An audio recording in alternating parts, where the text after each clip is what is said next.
Hello বন্ধুরা, আমাদের চ্যানেলে তোমাদের সকলকেই স্বাগতম।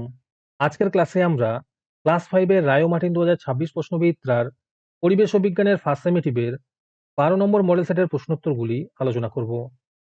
পরিবেশ ও বিজ্ঞানের আগের মডেল সেটগুলির প্রশ্নোত্তরের ভিডিও তোমরা যদি দেখে না থাকো, তাহলে অবশ্যই আমাদের চ্যানেলে গিয়ে দেখে নিও। নিচে ডিসক্রিপশনে লিংক আমি দিয়ে রাখলাম। আর তোমরা যদি আমাদের চ্যানেলে নতুন হয়ে থাকো, তাহলে চ্যানেলটিকে সাবস্ক্রাইব করে পাশে থাকা বেল আইকনটি অলে প্রেস করে রেখো। তাহলে পরে ক্লাসের ভিডিওগুলি আমি আপলোড করলেই তোমাদের কাছে নোটিফিকেশন পৌঁছে যাবে। তাহলে শুরু করা যাক। প্রথমে আছে নিচের প্রশ্নগুলির সঠিক উত্তরের নিচে দাগ দাও। 1 নম্বর প্রশ্ন হলো আমাদের শরীরের বর্ম হলো চামড়া।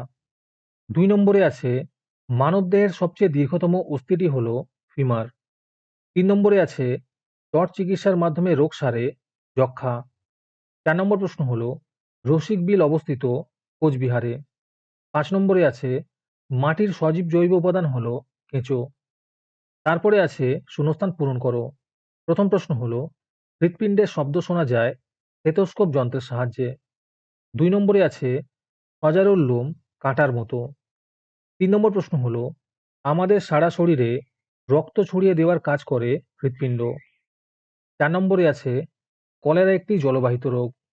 5 নম্বরে আছে অতিবেগুনি রশ্মি ত্বকের ক্যান্সার ঘটায়। তারপরে 3 নম্বরে আছে বাম স্তম্ভের সঙ্গে ডান স্তম্ভ মেলাও।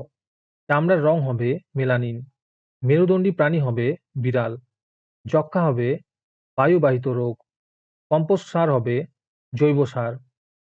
আজকের সমাধান করা মডেল সেটটির মূল্য মাত্র 3 টাকা। তোমরা আমাদের হোয়াটসঅ্যাপ নাম্বার 7501121499 যোগাযোগ করে এই মডেল সেটটি নিতে পারো এবং পরবর্তী মডেল সেটের ভিডিও পেতে আমাদের ইউটিউব চ্যানেলটি সাবস্ক্রাইব করে রেখো এবং অ্যাডভান্স নোটিফিকেশন পেতে আমাদের হোয়াটসঅ্যাপ চ্যানেল জয়েন করতে পারো। ডিসক্রিপশনে লিংক দেওয়া রইল, তোমরা সেখানে গিয়ে আমাদের হোয়াটসঅ্যাপ চ্যানেল জয়েন করতে পারো। তারপরে 4 নম্বরে আছে নিচের প্রশ্নগুলির মধ্যে থেকে যে কোনো দুটি প্রশ্নের উত্তর দাও। এই প্রশ্নের উত্তরগুলি আমি তোমাদের দেখিয়ে দিচ্ছি, তোমরা দেখে দেখে নোট ডাউন করে নিও। 1 নম্বর প্রশ্ন হলো যক্ষ্মা রোগের লক্ষণগুলি লেখো। দ্বিতীয় প্রশ্ন হলো কালো চামড়ার মানুষদের সম্মানের জন্য কারা কারা লড়াই করেছিলেন। 3 নম্বরে আছে কিভাবে বাড়িতে ওআরএস তৈরি করা হয়। 4 নম্বর প্রশ্ন হলো অস্থিসন্ধি কয় প্রকার ও কি কি।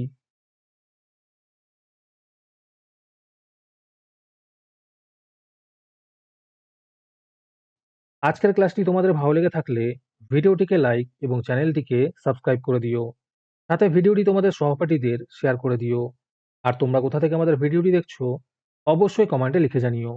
তাহলে আজকে এই পর্যন্তই, দেখা হচ্ছে পরের ক্লাসে।